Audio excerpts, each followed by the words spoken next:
दान की गैया की मृत्यु खूंटे पे ही होनी चाहिए, उसका विक्रय ना हो। यह ग्रंथ का दर्शन कर लो, इससे गरी बातें लिखी हैं इसमें। जीवन का बहुत बड़ा दान है ये। ब्याई हुई गैया, बछड़े बछिया वाली और दूध देने वाली गाय। बताया जाता है उस गैया की देह में जितना रोम है उतने समय तक यह जीव भगवान नारायण के चरणों में रहता है, आनंद मनाता है। इतनी बड़ी महिमा है। तस्य ब्रवीम पुण्यः पुण्यः माकर्ण्य महात्मना।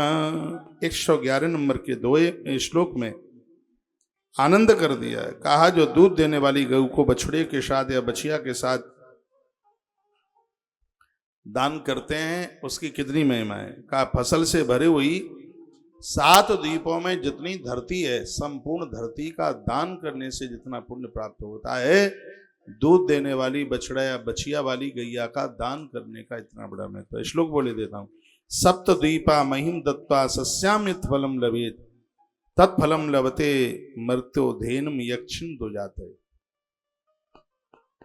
किसी ने दूध देने वाली गैया, सब अच्छा हाल ही की ब्याई हुई गाय, ये टीवी चला दो, हाल ही की ब्याई हुई गाय उसको दान में किया है। ध्यान से सुन लो। क्या सप्तद्वीपा महिम, 7 द्वीपों में बसी हुई जितनी धरती है, संपूर्ण धरती को खरीद करके फिर उसका दान करने से जितना पुण्य प्राप्त होता है, ब्याई हुई एक गौ माता का दान करने से उतने पुण्य की प्राप्ति हो जाती। बात समझ में आ रही है?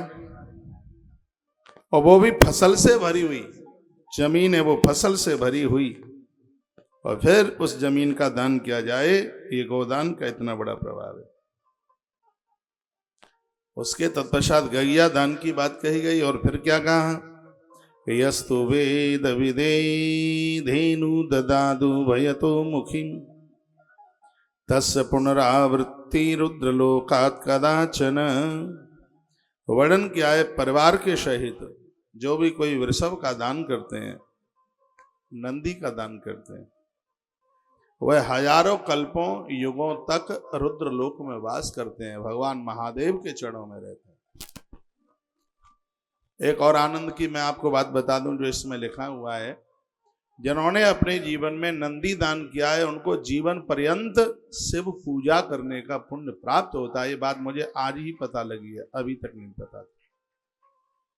जीवन पर्यंत शिव पूजा करने का पुण्य उन्हें, शंकर अर्चन करने का पुण्य उन्हें प्राप्त होता है, जिन्होंने बड़ी श्रद्धा पूर्वक नंदी यानी वृषभ का दान किया है। तावत कल्प सहस्राणी रुद्रेण सह च मोदते। हजारों हजारों कल्पों वर्ष तक वह लोग भगवान रुद्र के, शंकर के धाम में वास करते हैं। ददाति वृषभम यस्तु ब्रह्मणाय कुटुंबिने। इसमें तो लिखा कुटुंब ने, परिवार में, घर में जितने लोग हैं सबको नंदी का दान करना चाहिए।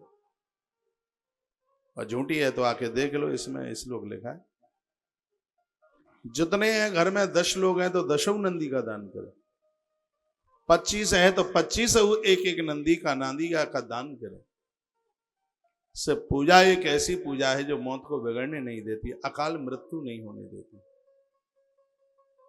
शिव पूजा का इतना बड़ा महत्व प्रभाव है, तो नंदी दान से शिव पूजा का फल प्राप्त होता है।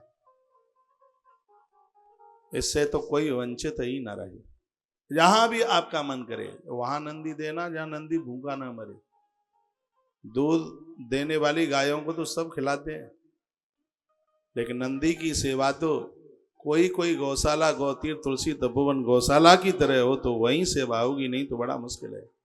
नांदियों के लिए तो बड़ी दिक्कत है, नंदियों के लिए बहुत ज्यादा। आप जा रहे हैं तो भोजन कौन करेगा? फिर बैठो कथा सुन लो। ये सब घर गृहस्थी के बने रहेंगे। अरे सब परिक्रमा बरकम्मा सब लग जाएंगे। परिक्रमा ही तो लग रही है। वृंदावन में जो आया परिक्रमा ही लगा रहा है, और क्या कर रहा है। यहाँ तो पैदल पैदल इस मंदिर से उस मंदिर में, उससे उसमें जा रहा है, वो परिक्रमा ही लग रही है। वो सब परिक्रमा ही है वो।